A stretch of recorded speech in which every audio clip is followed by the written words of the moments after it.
Hop. Voilà, donc c'est parti, enregistrer. Donc ici, on est 2, 4, 6, 7. On est 7 ici en salle. Oui. Ouais. Juste une petite seconde, je regarde combien vous êtes à distance. 1, 2, 3, 4, 5. Ok. Oui. Ma question, c'était quand on traite en fait les différents cas, en fait, quand on a Ouais. moins x plus 1 sur 2, Ouais. et moins x moins 1 sur 2. Ouais. Et en fait, dans le cas 2, on a pris x plus r sur 2. Donc on a vu que x est supérieur à moins r sur 2. Ouais. On a vu que P1 c'était x plus r2. Mais du coup, en fait, si on avait pris le P2n, ça aurait été x moins r2. Je ne suis pas exactement là. Si vous voulez, c'est bien que j'ai la Ouais, ouais.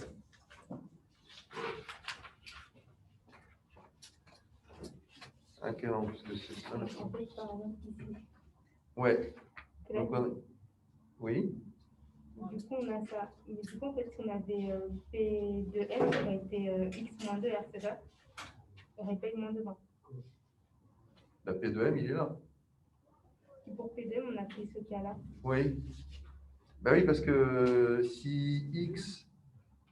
Alors, attendez, on est dans quel cas là? Ah oui, c'est ça.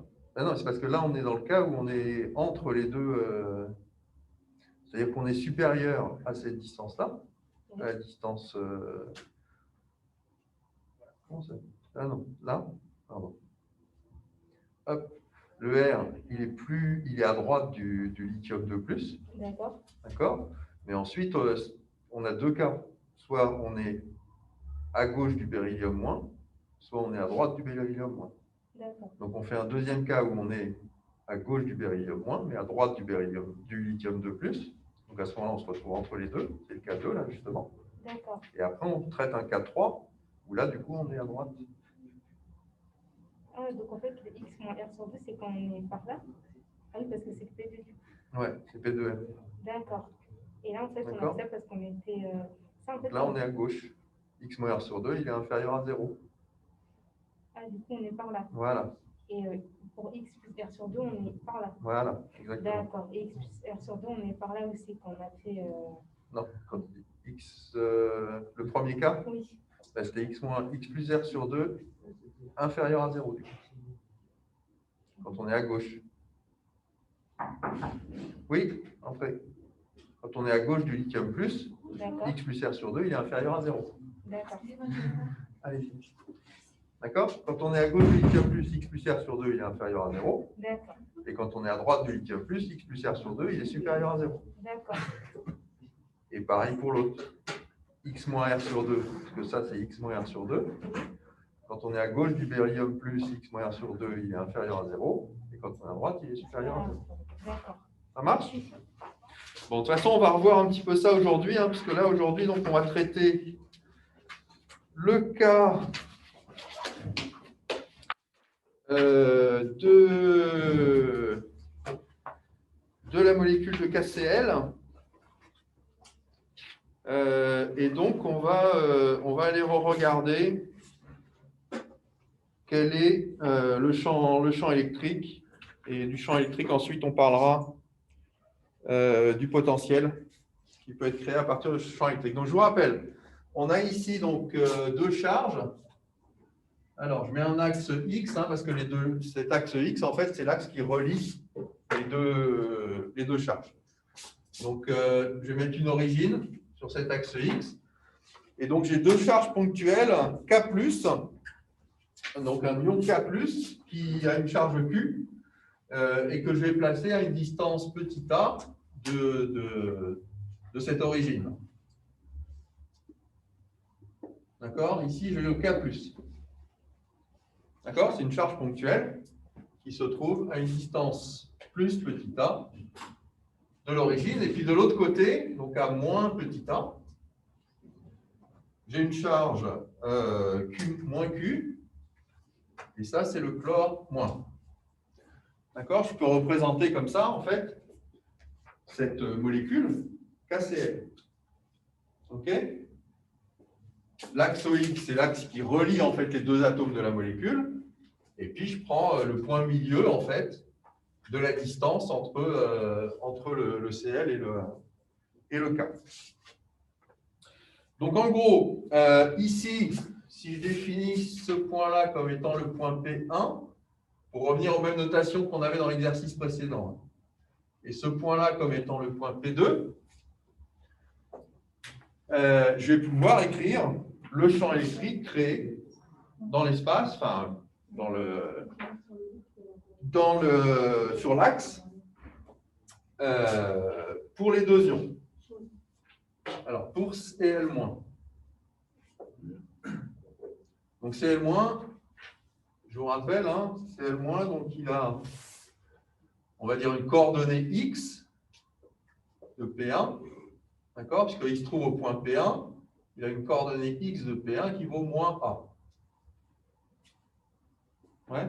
Si je prends sa coordonnée sur l'axe des x, avec la notation que j'ai prise ici, comme le 0 est ici, sa coordonnée c'est moins A. Ouais.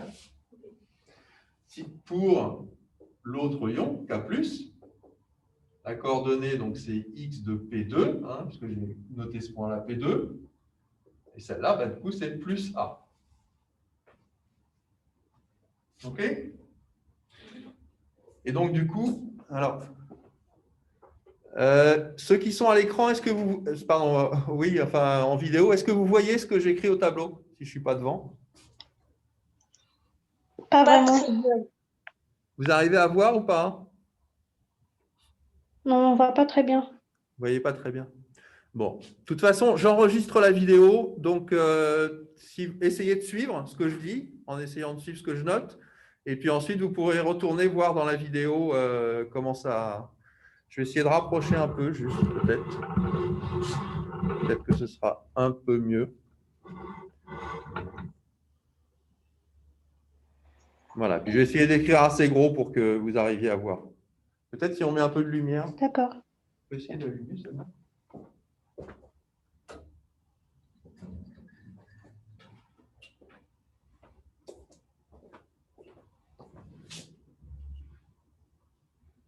C'est mieux ou pas? Ouais, pas tellement. Hein. C'est pas tellement mieux. Bon. Bah, écoutez, on va essayer de continuer comme ça. Et puis, en tout cas, si vous avez des questions, n'hésitez pas non plus à prendre la parole et à intervenir. D'accord? OK. Donc, ce qu'on va regarder, nous, c'est qu'est-ce qui se passe en un point de l'axe, là. Donc, c'est-à-dire en un point M. Alors, je le mets ici, mais j'aurais pu le mettre là ou j'aurais pu le mettre là. OK? Qu'est-ce qui se passe en un point M qui, lui, a comme coordonnée X. Hein, je vais appeler X, la coordonnée de M. J'aurais pu l'appeler XM, si vous voulez, mais bon. Je vais l'appeler X. OK. Alors, j'ai un vecteur unitaire aussi qui est porté par l'axe des X, hein, que j'appelle UX. OK. Comment j'écris le champ, du coup? Donc, le champ créé par l'ion Cl-, c'est un vecteur, en un point M de l'axe. Alors, comment j'écris ça? Ben, c'est toujours la même expression, hein. 1 sur 4 pi epsilon 0. Et puis ensuite, donc en Cl-, la charge, c'est moins Q sur la distance entre, ici je suis en P1, et ici je regarde au point M, donc c'est entre P1, M, et on n'oublie pas que c'est au carré. OK? Ça, c'est le champ qui correspond à la force électrostatique qui serait entre une charge et puis qui se trouverait au point M, dû à cette ion Cl-. Et donc ici, il ne faut pas que j'oublie, donc c'est un vecteur, et donc il faut que je multiplie par le vecteur unitaire P1M. OK, je rappelle aussi que ce vecteur unitaire, U P1M, ben c'est P1M, le vecteur P1M, divisé par le module du vecteur P1M. Bonjour.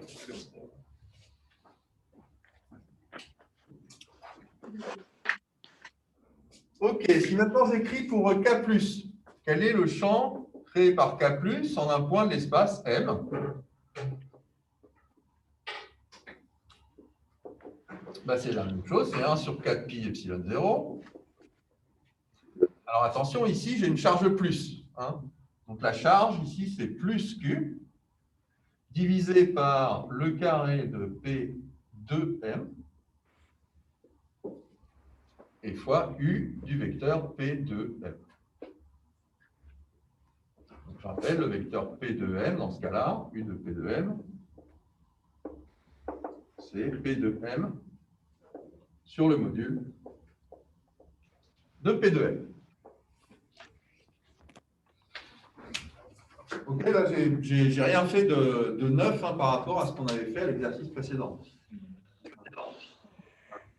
Ok, donc qu'est-ce qu'on voit là? Ben, il faut calculer. Oui, une question? Kevin? Une question? Non?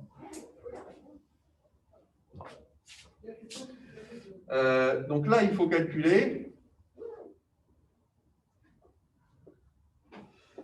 Ben justement, ces vecteurs unitaires, là, enfin, c'est plutôt ce qui va rentrer dans les vecteurs unitaires, c'est-à-dire qu'il me faut le vecteur P1M, il me faut le vecteur P2M,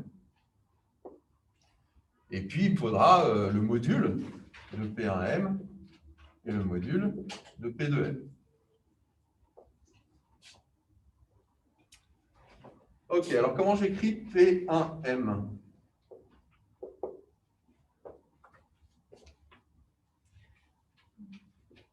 Alors, je peux, si vous vous souvenez comme on avait fait la dernière fois, voilà, donc on introduit en fait le point O hein, au milieu, donc ça fait P1O plus OM. Alors, P1O, donc c'est effectivement moins OP1 plus OM. Alors, OP1, c'est quel vecteur? OP1, c'est ce vecteur-là. Ouais. Donc, du coup, comment je l'écris? Ce vecteur-là, vous voyez qu'il est dirigé vers la gauche. Hein, sa norme, c'est A. Il est dirigé vers la gauche, donc ça fait moins A UX. D'accord? OP1, c'est moins A UX. Ouais. Et puis maintenant, OM, bah, OM, c'est juste le vecteur qui est là. Hein. Donc, c'est simplement X, UX, plus X, UX. OK, donc ici, j'ai moins, ça fait plus. Donc, j'ai A, UX, plus X, UX. Donc, en fait, c'est X plus A, UX.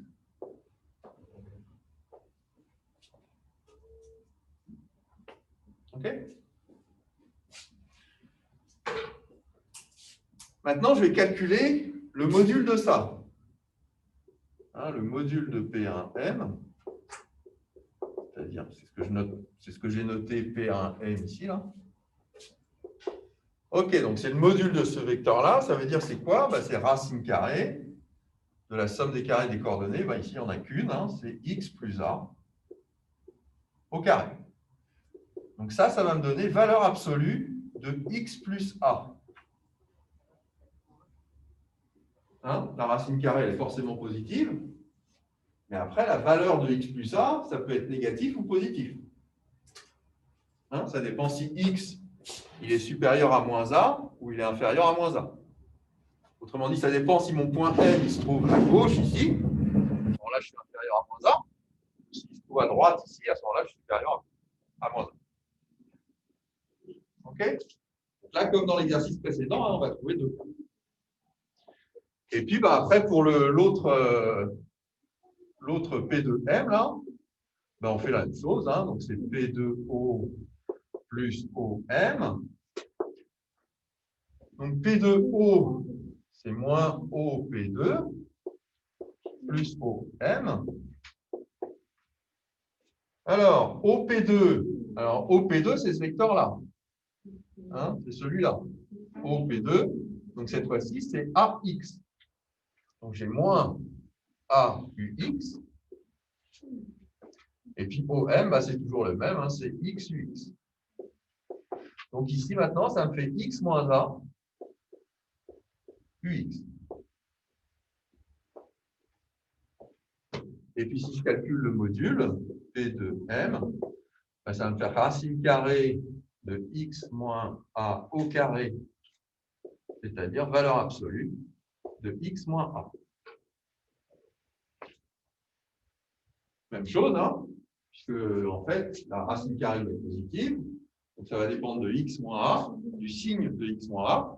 Si X moins A est positif, ben, ce sera positif, X moins A simplement. Et si X moins A est négatif, je vais prendre moins X moins A. Et donc, vous voyez que si X moins A est positif, ça veut dire que X est supérieur à A, autrement dit que je me trouve dans cette région-là. Et puis sinon, c'est que je me trouve à gauche du K+.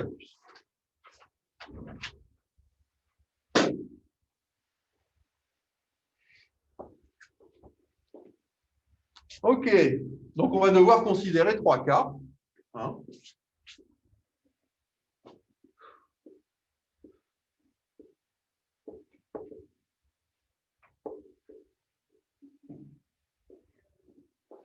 OK. Le premier cas, c'est quand on est à gauche ici du Cl-.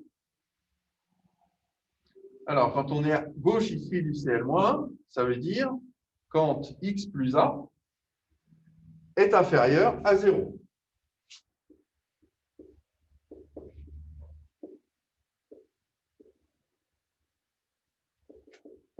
Autrement dit, quand X est inférieur à moins 1.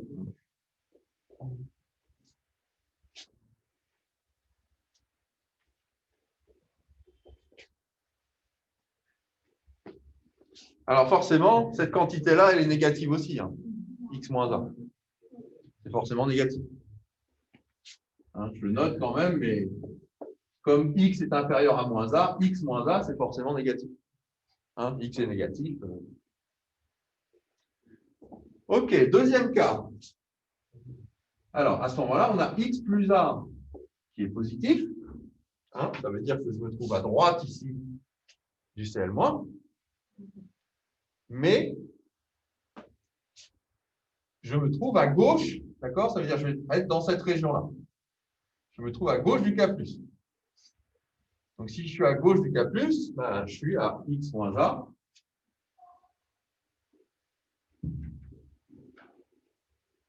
Qui est inférieur à 0. Oui. Voilà. Hein? Donc ça c'est je peux le réécrire ici, parce que ça, c'est la même chose que X supérieur à moins A et X inférieur à A. C'est la même chose que d'écrire que X est compris entre moins A et A. OK? Troisième cas. Ben, j'ai toujours X plus A qui est positif. Et cette fois-ci, X moins A est aussi positif.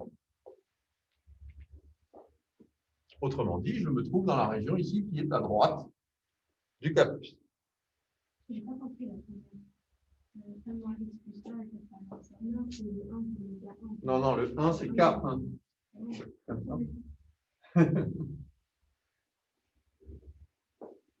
OK? OK, ça veut dire que X est supérieur à moins A, OK, mais aussi que X est supérieur à A.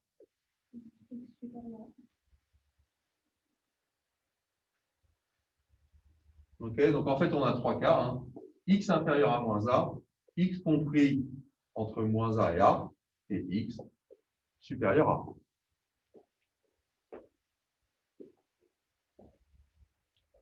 Autrement dit, soit je suis dans la région 1 ici, soit je suis dans la région 2, soit je suis dans la région 3.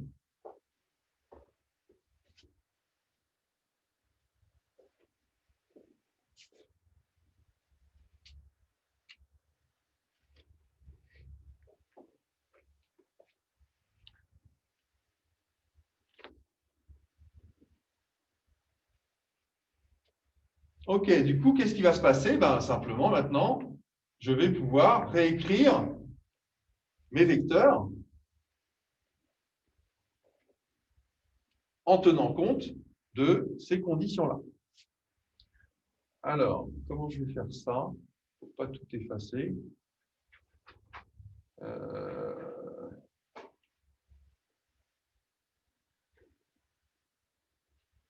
Okay. Bon, on va faire les cas les uns après les autres.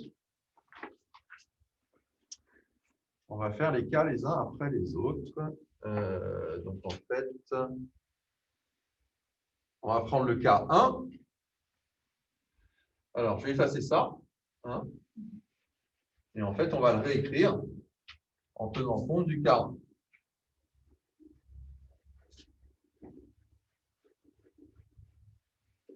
Alors, on se place dans le cas 1.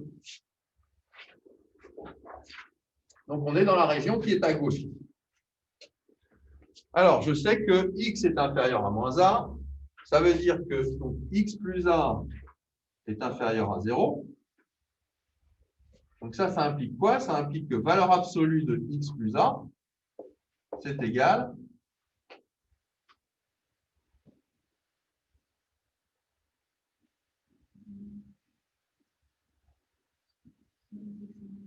à moins x plus a. Moins x plus a. X plus a est négatif. D'accord? Disons moins 3, par exemple. Valeur absolue de moins 3, c'est combien? C'est 3. Donc, c'est moins 3. OK? Donc, ici, c'est pareil. Hein? Ici, c'est x plus a qui est négatif. Donc, sa valeur absolue, c'est moins x plus a. Et puis, j'ai aussi x moins a qui est négatif.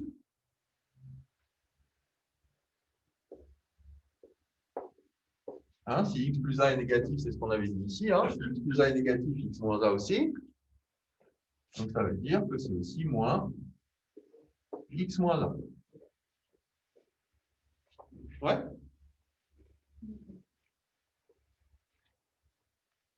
OK, donc maintenant, ce que je réécris, c'est les vecteurs unitaires. U, P, 1, M. U, P, 1, M, hein, je vous rappelle, c'est P1M sur module de P1M. P1M, on l'a écrit ici, c'est X plus A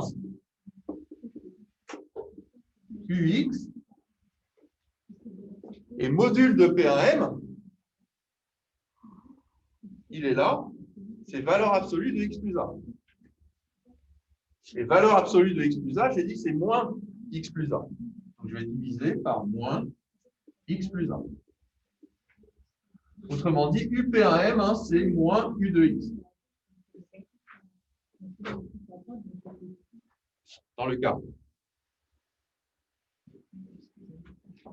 OK, après, je peux écrire UP de M. Donc, P de M sur module de P de M. Alors, P de M, on l'a écrit ici. Donc, c'est X moins A UX que je divise par le module de P de M. Le module de P de M, c'est valeur absolue de X moins A. Mais là, je viens de voir que valeur absolue de X moins A, c'est moins X moins A. Donc, ici, je vais diviser par moins X moins A. OK, X moins A se simplifie. Et donc, ici, c'est aussi moins U de X. Ouais. Alors, si tu veux juste poser une dernière fois, en fait, pour le cas 1, en fait, c'est-à-dire qu'on regarde à gauche. Ouais. On regarde par là. C'est-à-dire que là, il est négatif. Ouais. Parce qu'on est à gauche de P1. C'est ça. D'accord. OK, imaginez qu'ici, A il vaut 1. Oui. OK, donc ici, on sera à moins 1.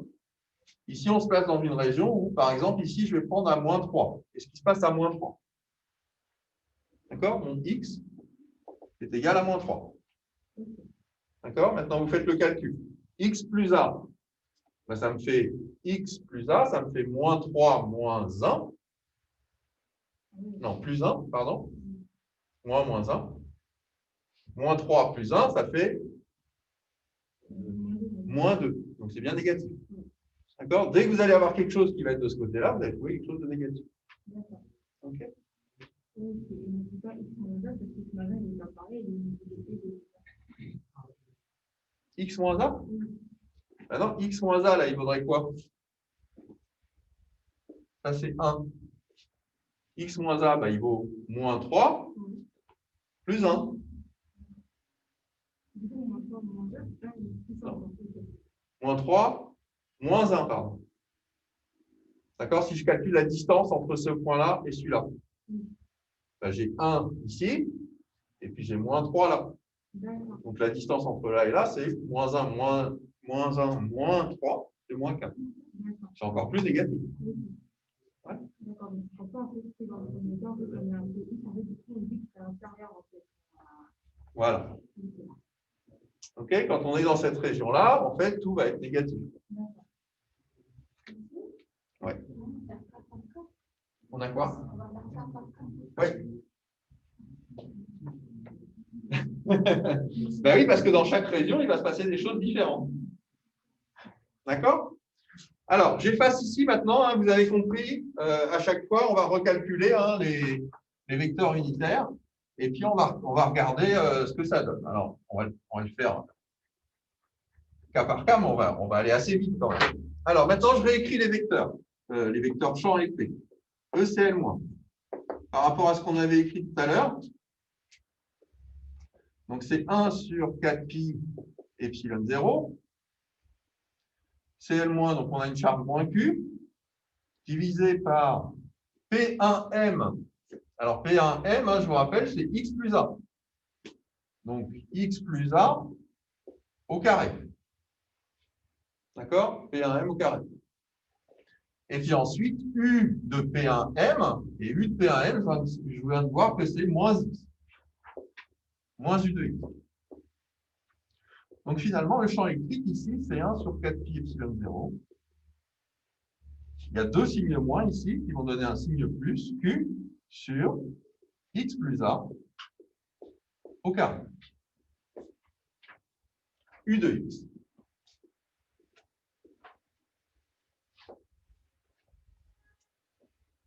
OK, maintenant je calcule pour K plus. Donc j'ai 1 sur 4pi epsilon 0. Ici j'ai un plus Q. Ici la distance, c'est X moins A au carré. Et ici, le UP de M, UP de M, je l'ai écrit ici, c'est moins UX. Donc ici, j'ai écrit un seul signe moins, hein, donc ça me fait moins 1 sur 4pi epsilon 0 Q sur X moins A au carré U de X. OK, si je veux avoir le champ total, ben, d'après le théorème de superposition, je vais juste ajouter le champ électrique. Donc j'ajoute les deux champs électriques, le E total, c'est la somme des deux champs électriques. Alors vous voyez que je vais pouvoir mettre Q sur 4pi epsilon 0 en facteur.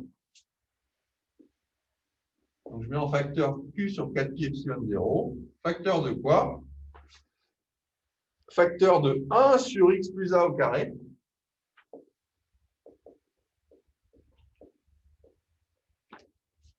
Moins 1 sur X moins A au carré.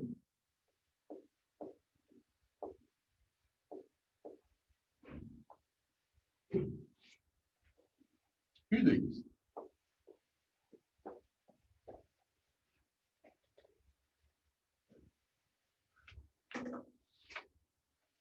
OK, je vais noter ça dans un coin. D'accord? Je vais le noter ici. Donc E, alors je vais l'appeler E1 parce que c'est pour la région 1, on est d'accord? Pour tous les points qui se trouvent ici, le champ E créé en un point, c'est Q sur 4pi epsilon 0. 4pi epsilon 0, facteur de 1 sur X plus A au carré, moins 1 sur X moins A au carré, U de X. Alors, comme tout va être selon U de X, je vais juste noter la norme de ce vecteur-là. D'accord? C'est le moins, là, je l'enlève. C'est le moins, c'est Lyon qui est ici.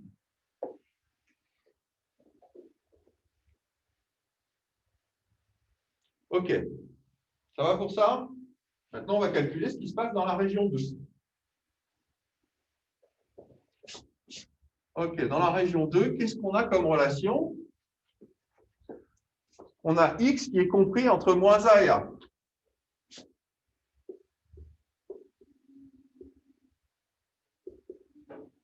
Ou autrement dit, x plus a est supérieur à 0 et x moins a est inférieur à 0. Hein, c'est bien ce qu'on avait dit tout à l'heure.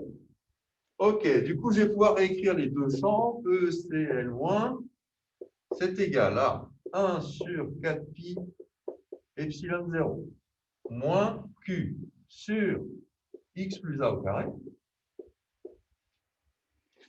Et là, maintenant, c'est UPM1. OK, UPM1, dans le cas ici où je suis x plus a supérieur à 0, j'ai une valeur absolue de x plus a qui vaut simplement x plus a. Oui, je détaille ça peut-être. Je vais le détailler. UPM1. Donc, ça veut dire que c'est moins Q sur 4pi epsilon 0. Non, je vais laisser là. 1 sur 4pi epsilon 0. Moins Q sur x plus a au carré. Et UPM1, donc il faut que je décompose en PM1, P1M, pardon, sur P, sur module de P1.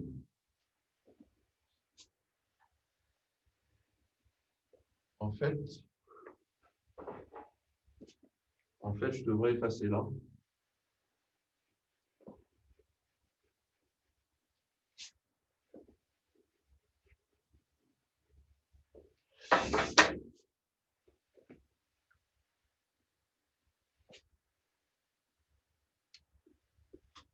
P1M, je vous rappelle, hein, c'est module de x plus a. Ici, je suis dans le cas où x plus a est supérieur à 0.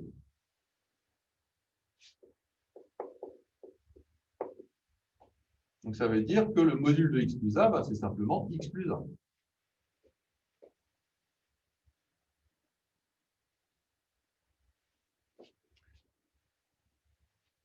Donc, si je reporte ça dans l'expression qui est ici, hein, ça veut dire que UP1M, c'est donc x plus a ux divisé par le module de x plus a, hein, parce qu'il faut diviser par P1M. Et le module de x plus a, c'est simplement x plus a. Dans ce cas-là, vous voyez que c'est ux plus ux, UP1. Okay, dans le cas précédent, le module UP1M, c'était moins ux. Dans ce cas-là, c'est plus ux. Ouais. Donc ici, cette chose-là, ça s'écrit moins 1 sur 4pi epsilon 0.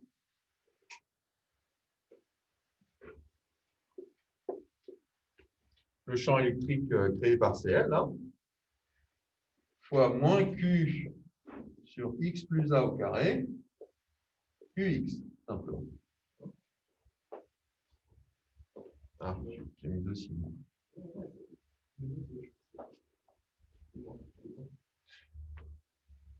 OK, alors maintenant, il faut écrire pour EK+.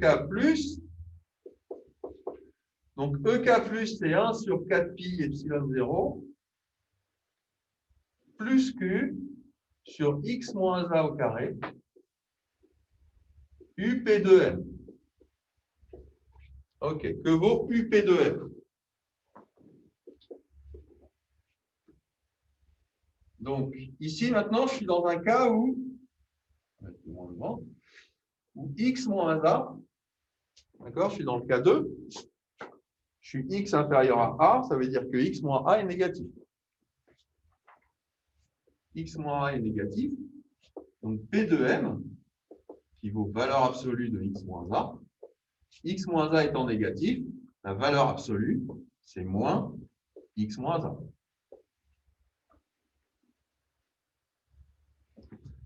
Et donc, du coup, je peux écrire UP de M en X moins A UX divisé par cette valeur-là, c'est-à-dire moins X moins 1. Et donc, vous voyez qu'ici, ça fait moins UX. Dans ce cas-là, comme dans le cas précédent, eh bien, UP de M, c'est moins UX.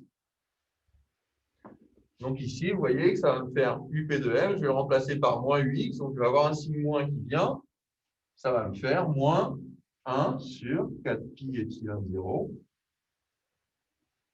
Q sur X moins A au carré, UX.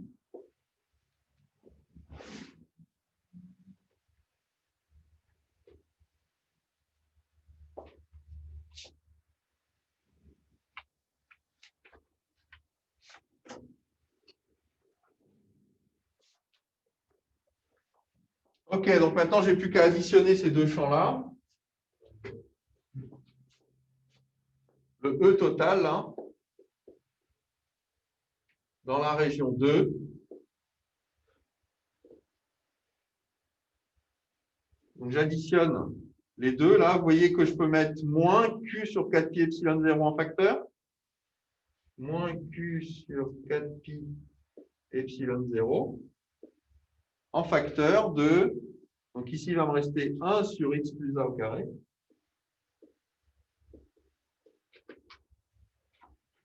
Et en dessous, si je mets moins Q sur 4pi epsilon 0 en facteur, il me reste 1 sur, donc plus 1 sur X moins A au carré. UX.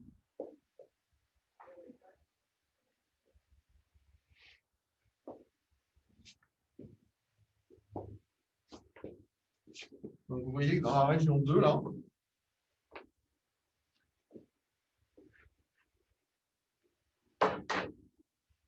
dans la région 2, hein, l'expression, je vais mettre comme ça, ça c'est E total. J'oublie juste de mettre le UX.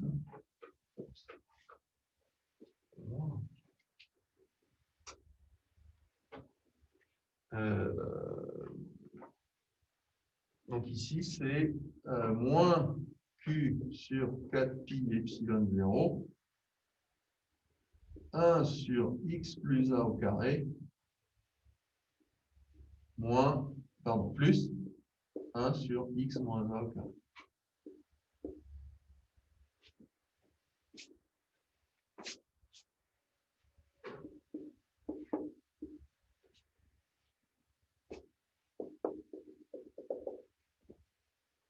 Ça, c'est le champ qu'il y a entre les deux ions. OK? Et puis, il me reste encore un cas, hein, le troisième cas, ici. Donc, je vais passer les deux premiers. Là. En tout cas, je vais passer celui-là. Je vous laisse celui d'en dessous pour que vous ayez le temps de copier. OK, je me place dans le cas 3. Donc, dans le cas 3, j'ai X plus A supérieur à 0 et X moins A supérieur à 0.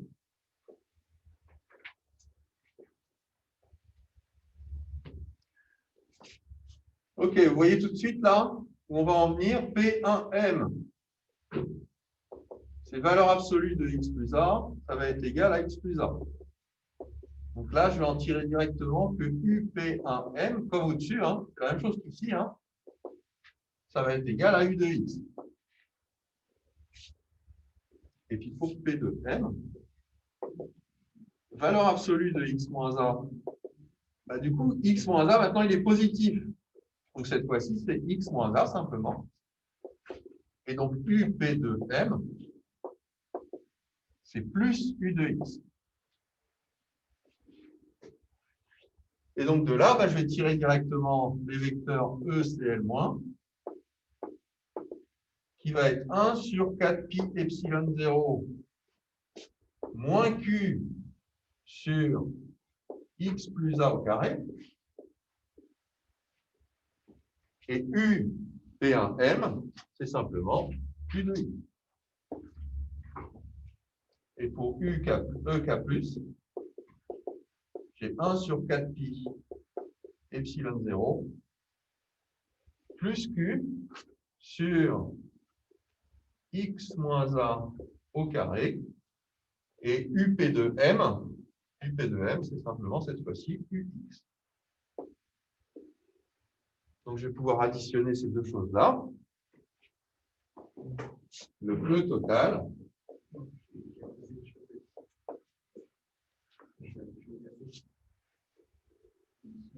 Oui.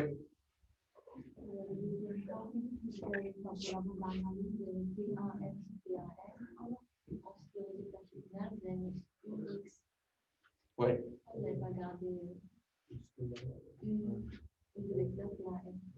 J'ai remplacé, j'ai calculé UP1M.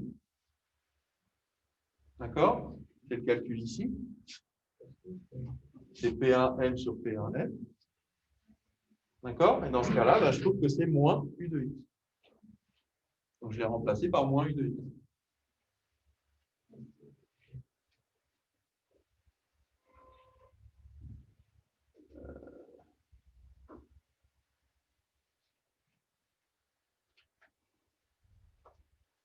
Non, pardon, c'était dans ce cas-là. Je l'ai remplacé par U de X.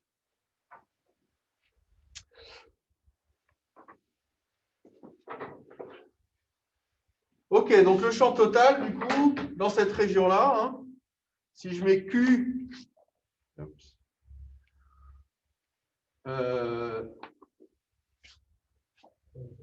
si je mets Q sur 4 pi epsilon 0 en facteur,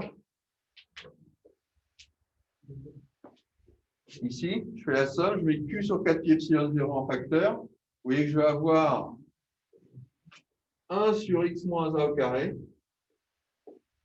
moins 1 sur x plus a au carré.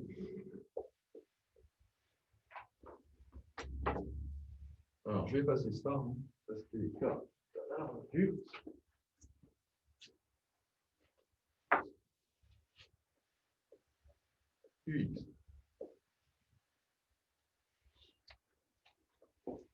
Donc ça, c'était la région 2. Donc, dans la région 3,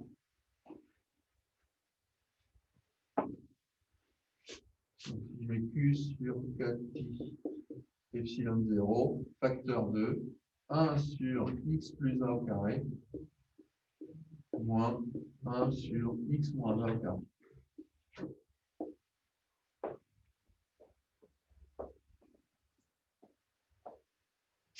Donc voilà l'expression en fait du champ électrique dans chacune des trois régions.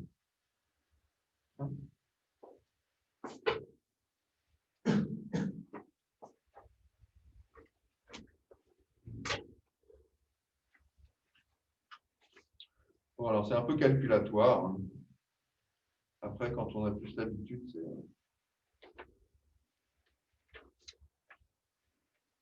ça va quand même plus vite. OK. Donc ça, c'est la projection de l'expression de E de X pour un point quelconque d'abscisse X de l'axe moléculaire. OK, maintenant, ce qu'on vous demande, c'est de représenter graphiquement cette composante.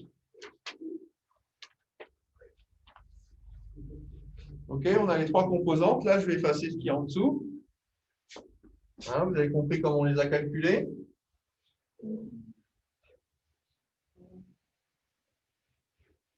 Donc, j'efface tout ça. Oui. Ça, c'était la première question. Ouais. On a trouvé l'expression du champ électrique, la composante X du champ électrique selon l'axe X. Deuxième question. Tracer graphiquement comment est ce champ électrique. Oui. Vous avez tout dit. Je ne peux pas tout noter et écouter vos explications. Alors, le seul truc, c'est que ça, c'est la même chose qu'on a fait la dernière fois. De considérer 3 quarts, de calculer. La dernière fois, on avait R sur 2, ici c'est A. Et sinon, c'est la même chose. Ok. Ouais, donc Franchement, c'est évident. Super. C'est de suite, franchement, même noter et en même temps, c'est dur. Alors, celui de la dernière fois, vous l'avez, hein, le Oui, document. c'est la dernière fois. Ok. Donc, et c'est exactement la même démarche, en fait. Ok. Donc, Mais avant la correction de celui-ci, comme ça, au moins, on est sûr qu'on va commencer l'exercice. bon, en tout cas, vous aurez l'enregistrement aussi pour le réviser. Ok. Ok. Est-ce que vous avez pas envisagé sur le public? Comme ça, on pourra au prochain contrôle, on pourra le réviser. D'accord, mais au prochain contrôle, vous n'aurez pas cet exercice-là. Donc, l'intérêt, c'est de comprendre la démarche. Oui, non, après, c'est pas apprendre du par cœur, mais c'est pour pouvoir manier les outils. ouais. Je vous conseille la vidéo si vous voulez reprendre le raisonnement plus tranquillement. Vous pouvez faire des pauses, tout ça. OK.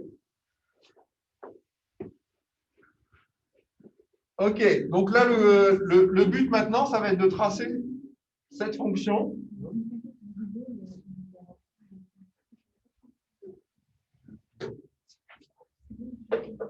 Le but, ça va être de tracer cette fonction. Donc, voilà, il faut étudier la fonction. Donc, faire les tableaux de variation de la fonction.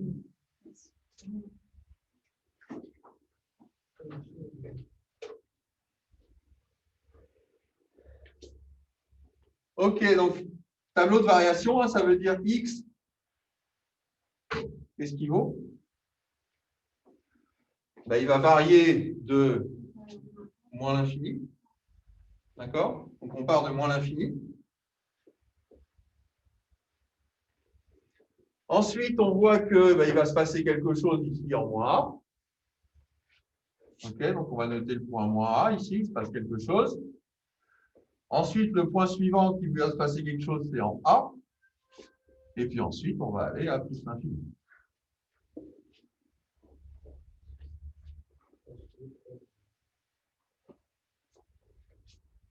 OK, ici, on va écrire le champ E. Alors, en fait, ce n'est pas tout à fait le champ E dont on va avoir besoin, mais c'est d'étudier les variations du champ E quand est-ce qu'il est croissant, décroissant.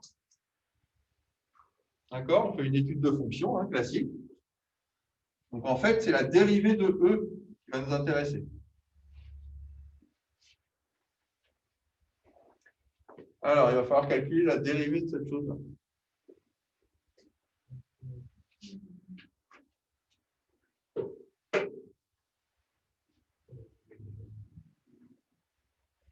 Alors, ce qui nous intéresse surtout, c'est le signe de la dérivée.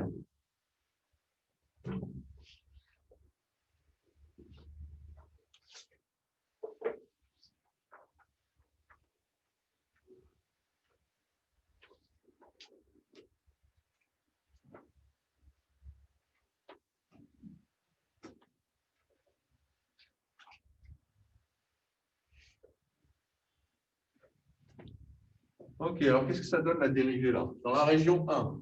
Donc ici, on est dans la région 1, je vous rappelle. Ici, on est dans la région 2. Ici, on est dans la région 3. Donc, on a 3 fonctions. Il faut calculer donc les 3 dérivées. Alors, on va prendre dans la région 1. Qu'est-ce que ça donne la dérivée de cette fonction-là? Donc, ça, c'est une constante. On est d'accord? On peut l'oublier. C'est une constante positive. Elle ne va pas agir sur le signe de la dérivée. On va tout multiplier par une constante positive.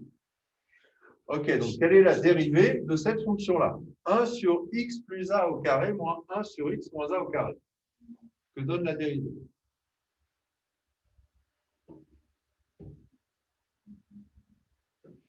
Il faut savoir dériver 1 sur x2. Ou 1 sur u2. Allez-y. Il faut savoir la dérivée de x puissance n.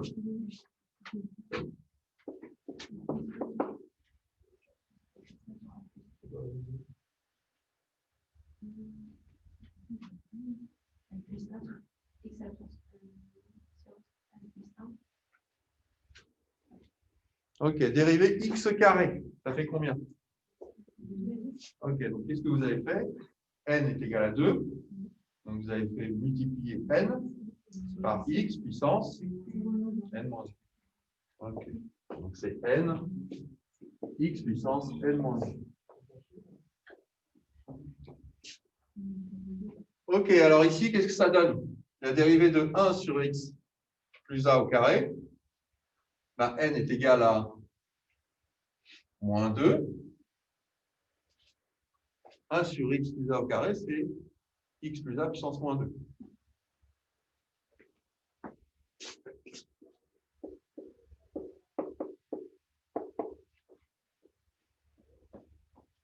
Ouais. Donc on a N qui est égal à moins 2. Donc ça fait moins 2 sur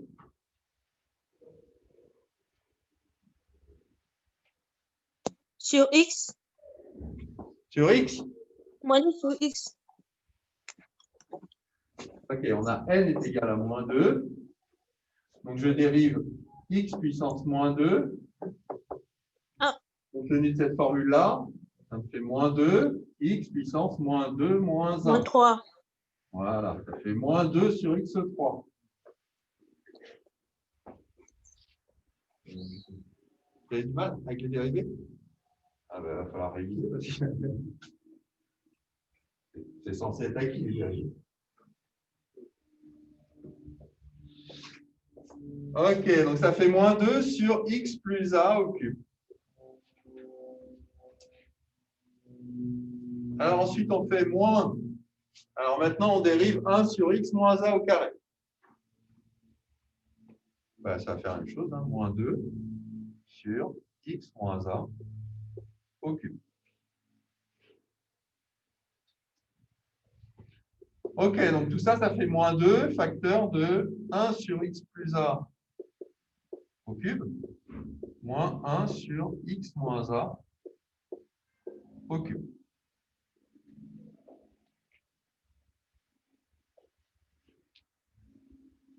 Alors, je vous rappelle que dans la région 1, on est dans la région où on a X qui est inférieur à A.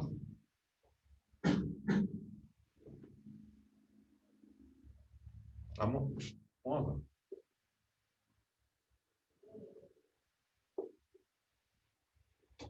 D'accord? On est dans cette région-là. Donc, on est à X inférieur à moins 1. C'est-à-dire X plus A inférieur à 0.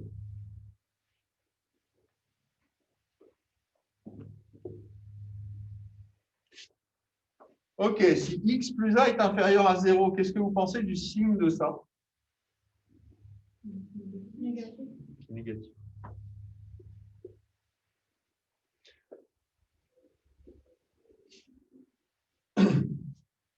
Et qu'est-ce que vous pensez de ça, hein?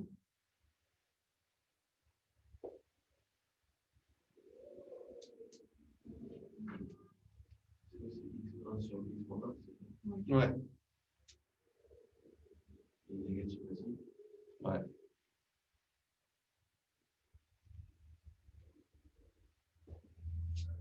Alors, ça, c'est négatif.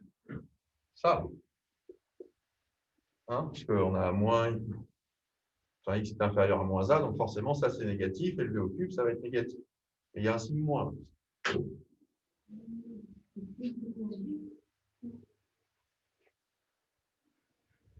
Alors, toute la question est de savoir, est-ce que ça, c'est positif? La somme des deux, là, c'est positif ou c'est négatif?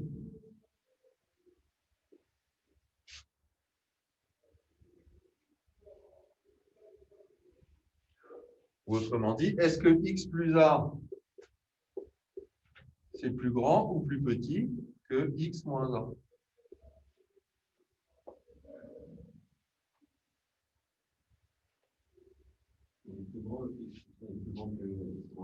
Ouais. X plus A, il est plus grand que X moins A.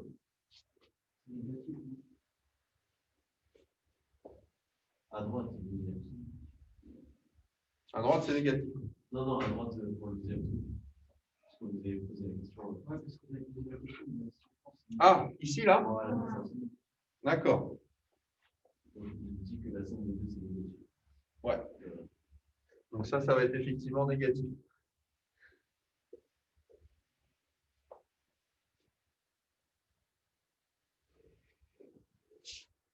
D'accord? Ça, c'est plus grand que ça. Quand vous faites l'inverse, bon, si vous élevez au cube, voilà. Si vous faites l'inverse, du coup, ça va être plus petit que ça. Hein, puisqu'on a quelque chose qui est plus grand au dénominateur. OK? Ça va? OK, donc si tout ça, c'est négatif, comme on a un signe moins devant,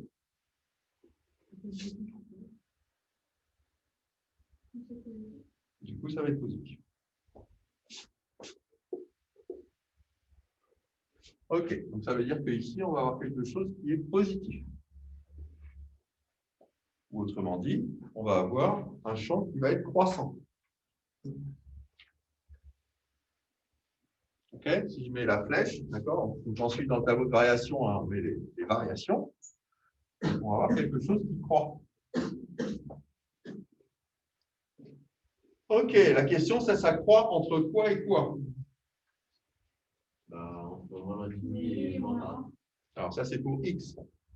Mais pour e, ça donne quoi? Quand x tend vers moins l'infini, ça tend vers quoi, cette quantité-là? Vers moins 1. Non, vers 0. Vers 0. Non, Ça tend vers l'infini. D'accord? X, ici, x tend vers moins l'infini. X plus A, ça tend vers moins l'infini. Au carré, ça tend vers plus l'infini. 1 sur l'infini, ça tend vers 0. D'accord? Donc ça tend vers 0. Et puis ça, de la même façon. Ça va aussi tendre vers 0. OK? Donc en fait, ici, on va partir de 0. Alors maintenant, si on est à moins A, du côté moins, à moins A, c'est-à-dire qu'on est plus petit que moins A. X plus A, ça tend vers quoi?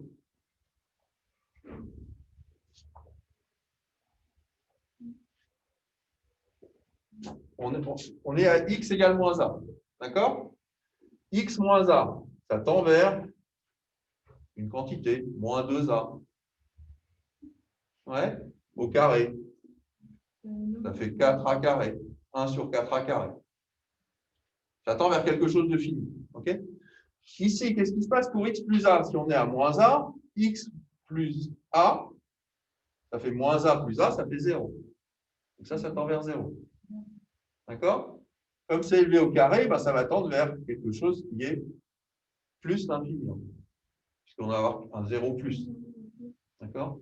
Ça tend vers plus l'infini. OK, donc ici, en moins A, ici plutôt, ça tend vers plus l'infini. On va tracer à droite en même temps le graphe, d'accord, au fur et à mesure. Si je trouve. Est-ce que je l'ai mis?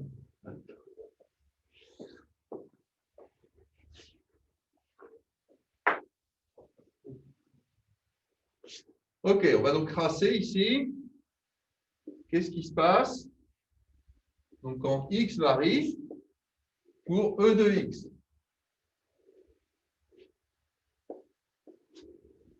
OK, ce qu'on vient de voir, donc ici on est à 0. Hein. Ce qu'on vient de voir, c'est qu'on allait déjà avoir plusieurs régions, puisqu'on a une région ici quand on est à gauche de moins A, et puis ensuite on a une région quand on est entre A et moins A, et puis ensuite quand on est à droite de moins A. Ce qu'on vient de montrer ici, que quand on est à gauche de moins A, le champ électrique, donc quand on est à moins l'infini, il tend vers 0, et quand on est à moins A, il tend vers plus l'infini. Donc il va avoir une allure comme ça. D'accord? Le champ électrique ici, il est positif et il est croissant quand on s'approche de moins 1. Il va tendre à l'infini quand on est à moins 1.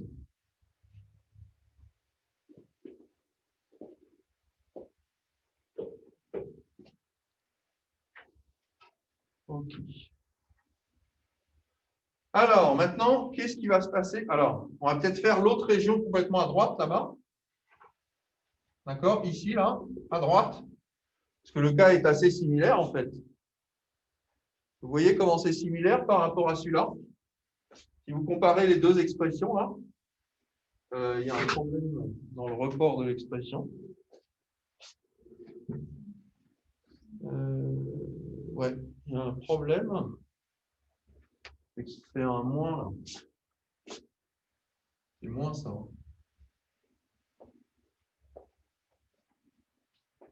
Si on revenait au calcul qu'on a fait tout à l'heure, on avait moins ça.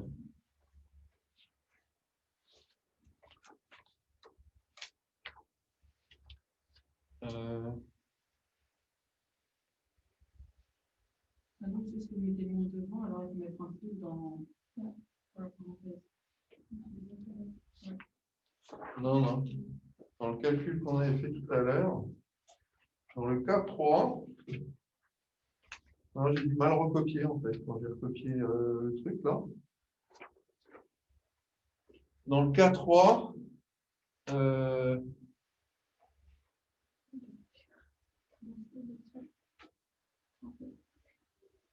alors en fait, c'est parce que je ne l'avais pas écrit comme ça, en fait, je l'avais écrit comme ça.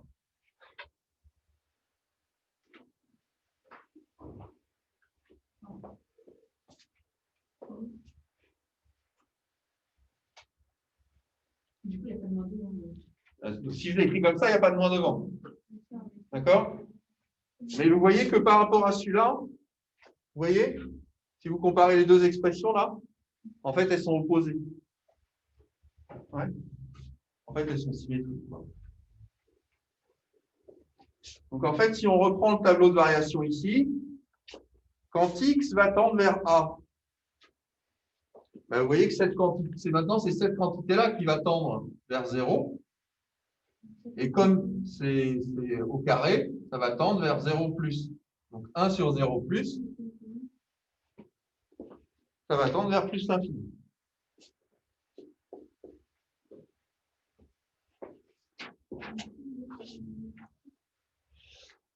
Et comme tout à l'heure, quand x tend vers 0, tend vers plus l'infini, pardon, ben, quand x tend vers plus l'infini, 1 sur x, ça va tendre vers 0, et puis 1 sur x, ça tend vers 0. Donc ici, ça va tendre vers 0. Donc en fait, ça va avoir cette allure.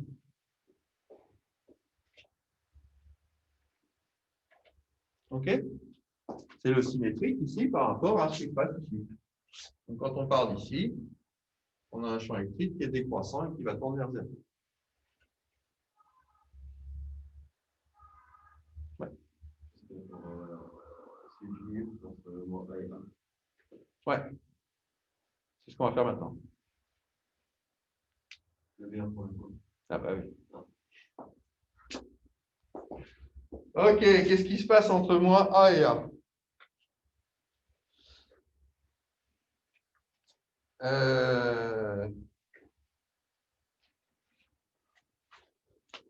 Alors, non, ça c'est le potentiel. Je vais encore mes feuilles.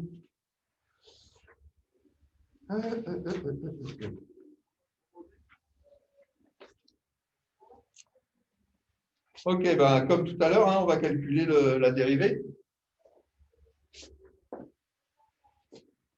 Voilà.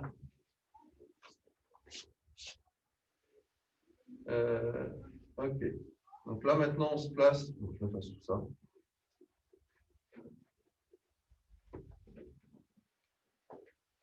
Donc, on se place pour x compris entre moins a et a. E, il vaut moins q sur 4 pi epsilon 0, 1 sur x plus a au carré, plus 1 sur x moins a au carré. Alors, E'.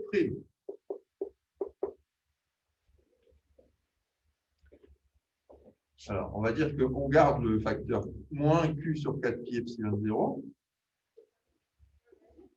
Alors, maintenant, je dérive l'expression qui est là. Qu'est-ce que ça me donne? Donc, je dérive 1 sur x2.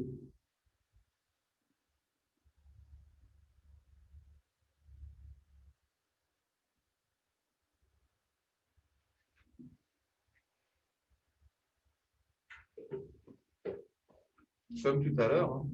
Moins 2 sur x plus a au cube.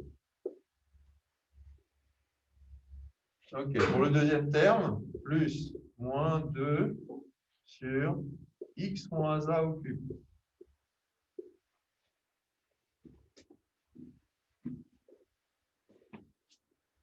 Ok, donc finalement, ça me fait, je mets les moins 2 en facteur, avec le moins qui est ici, ça me fait 2q sur 4pi epsilon 0. Donc ça, c'est bien, parce que ça va être une constante positive. Et ensuite, j'ai 1 sur x plus a au cube, plus 1 sur x moins a au cube.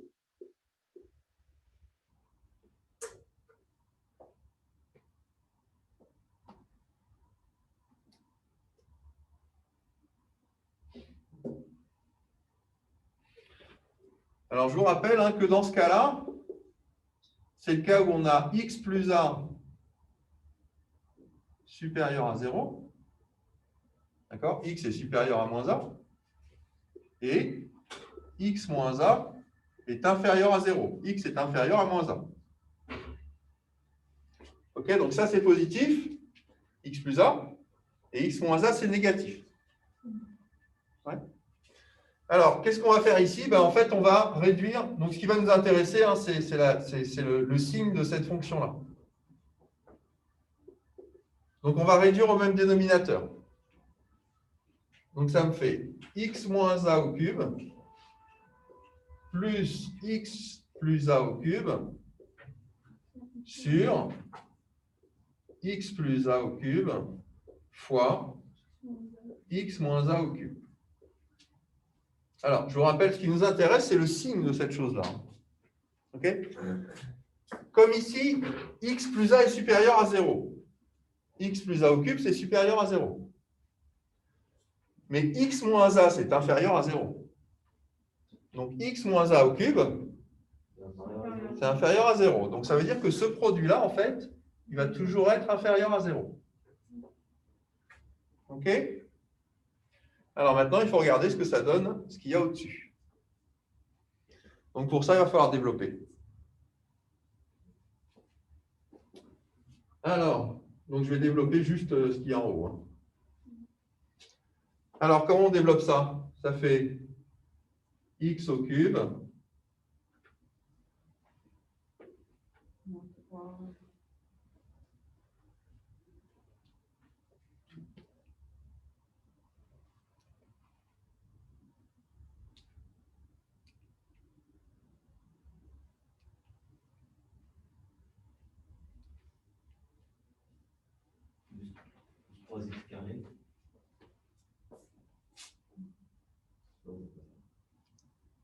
Moins 3x carré A. ouais. Moins 3x2a.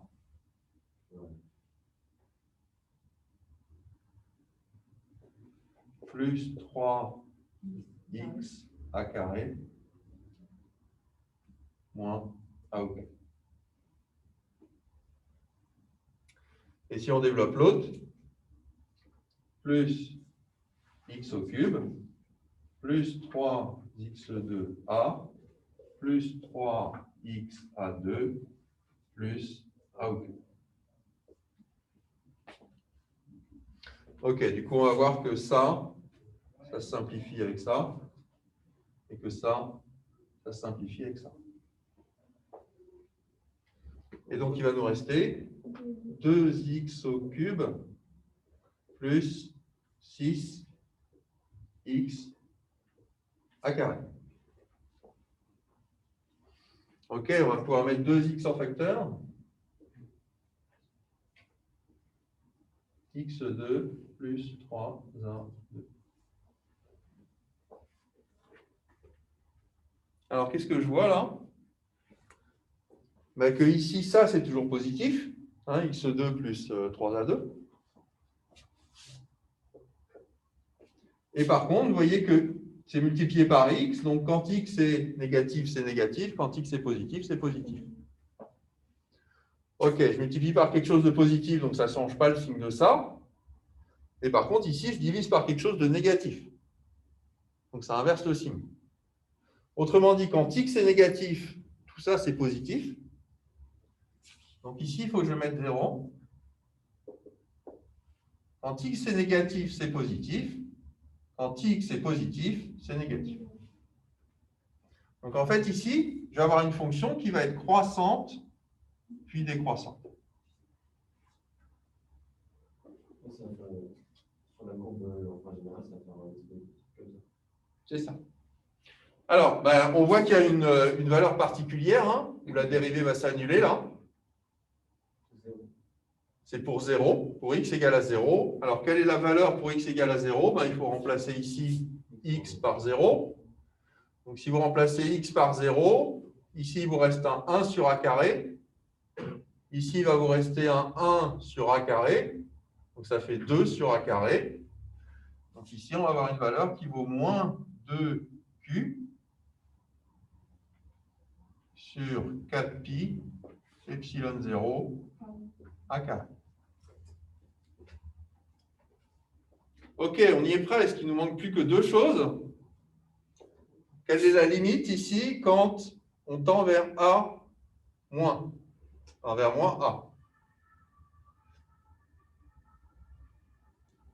OK, on remplace ici x par moins a. Vous voyez que ça tend vers 0. Hein? Ça va tendre vers 0. On élève au carré, donc ça va tendre vers 0 plus. Donc ça va tendre vers plus l'infini. Quand je multiplie par moins ici, ça tend vers moins l'infini. Et puis de l'autre côté, ça tend vers a. Donc là, c'est celui-là qui va tendre vers 0. Comme c'est au carré, ça va tendre vers plus 0 plus. Avec le signe qui est moins ici, ça va faire aussi moins l'infini. OK? Donc effectivement, ici, qu'est-ce qu'on va avoir? On va avoir quelque chose qui tend vers moins l'infini, augmente, passe par un maximum et retend vers l'infini ici. En étant ici, en passant ici par une valeur maximale de moins 2q sur 4pi epsilon 0 a carré. Monsieur? Ouais. Je n'ai pas compris comment on a trouvé du coup qu'entre moins 1 et 0, c'était plus l'infini et qu'entre 0 et 1, c'était moins l'infini. Que c'était positif et que le côté c'était négatif. Ah, le plus et le moins. Voilà. Donc ça vient d'ici. OK, ici on a cette expression-là qui va nous donner le signe de la dérivée. D'accord? Ce qu'il y a ici au dénominateur, c'est quelque chose qui est négatif forcément. D'accord? Puisqu'on multiplie quelque chose de positif au cube par quelque chose de négatif au cube. Quelque chose de négatif au cube, c'est négatif. Multiplié par quelque chose de positif, le tout va être négatif. D'accord? On a développé l'expression qu'il y a au-dessus. On tombe sur cette expression-là.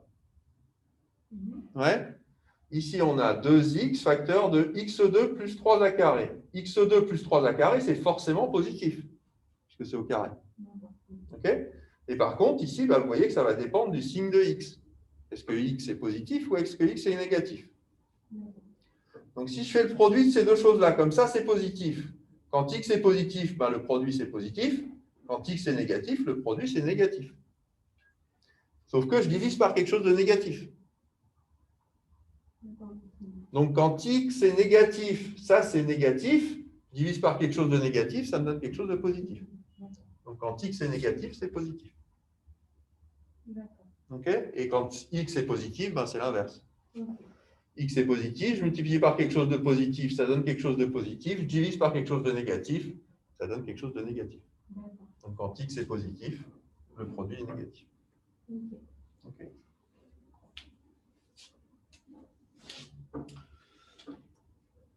Du coup, c'est pour ça qu'on a développé. C'est pour ça qu'on a développé pour trouver le signe. D'accord. C'est vrai que dans la première dérivée, on n'a pas développé pour trouver le signe. Non, parce qu'on a pu le faire sans avoir besoin de développer. D'accord. Ok. C'était parce que ça vient plus rapidement, l'expression est plus simple, on va dire. D'accord. Le but étant de trouver le signe, là, surtout.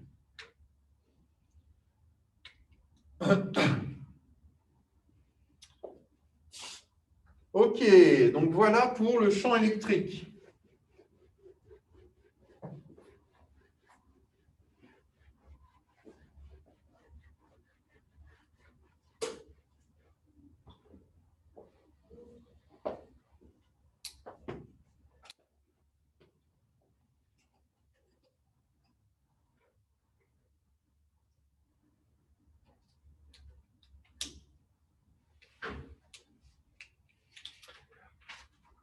Ok.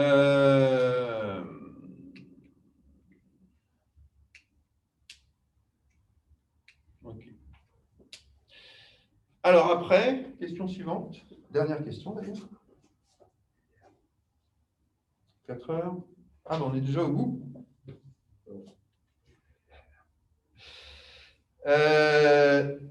Donc la question suivante, c'est de déterminer l'expression du potentiel électrostatique en un point quelconque. Alors, pour faire ça, vous avez besoin de l'expression du potentiel. Comment ça s'exprime le potentiel? Quelle est la relation entre le potentiel et le champ électrique?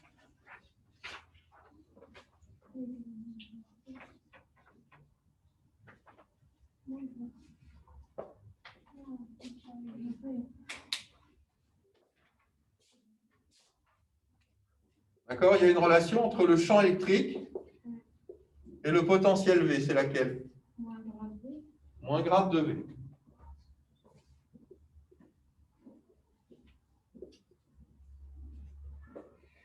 Alors, je vous rappelle, le gradient,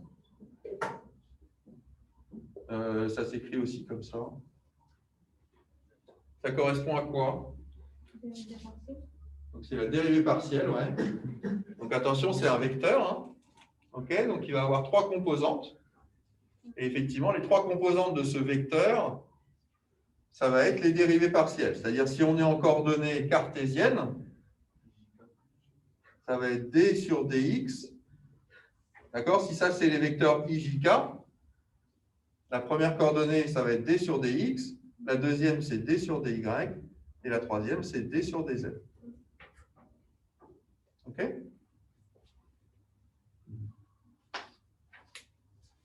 Alors, ici, ça va être assez simple parce qu'ici, on n'a qu'une seule dimension. Hein, on n'a que x, en fait. OK? Donc, finalement, ici, ça veut dire que, ici, c'est moins dv sur dx ux. OK? OK. Donc, du coup, vous voyez que dans chacune des régions, on va avoir un potentiel différent, puisque E, il n'est pas le même. Hein? Donc, en fait, alors, je vais le noter. Donc, c'est EXUX, sachant que EX, à chaque fois, c'est soit cette valeur-là, soit cette valeur-là, soit cette valeur-là. Ouais. Alors, comment je vais faire pour trouver le potentiel?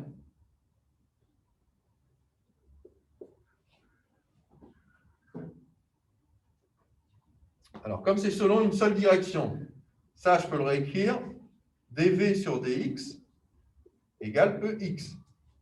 Moins dv sur dx égale EX. Hein, puisque c'est selon une seule direction, x, ux. OK, donc ça veut dire que dv est égal à moins E dx.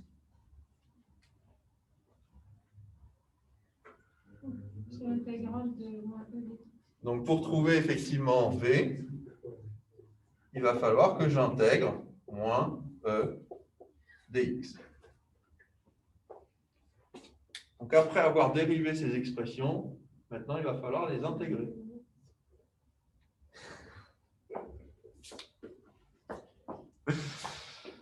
OK. Alors, c'est quoi la primitive de 1 sur x2? Ouais. C'est facile, ça, apparemment. Moins 1 sur x.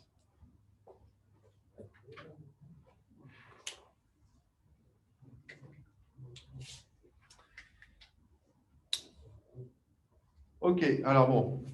Je pense qu'on n'a pas le temps de... Voilà, il est 16h30. On n'a pas le temps de le faire là. Donc, je vous demande, si vous voulez bien, pour la semaine prochaine, de calculer pour les 3 cas et d'essayer de tracer le graphe de V de X. Ça marche?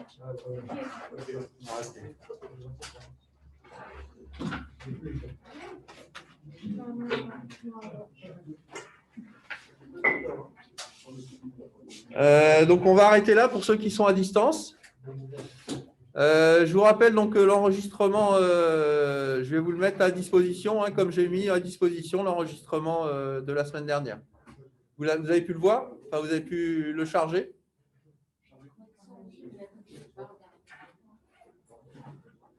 Ok. En tout cas, si vous allez sur là où il y a la correction, il y a un lien en fait directement sur la vidéo. D'accord? Vous pouvez cliquer sur le lien et ça vous envoie sur YouTube sur la vidéo. D'accord? Et je ferai la même chose pour celui-là. Au revoir tout le monde.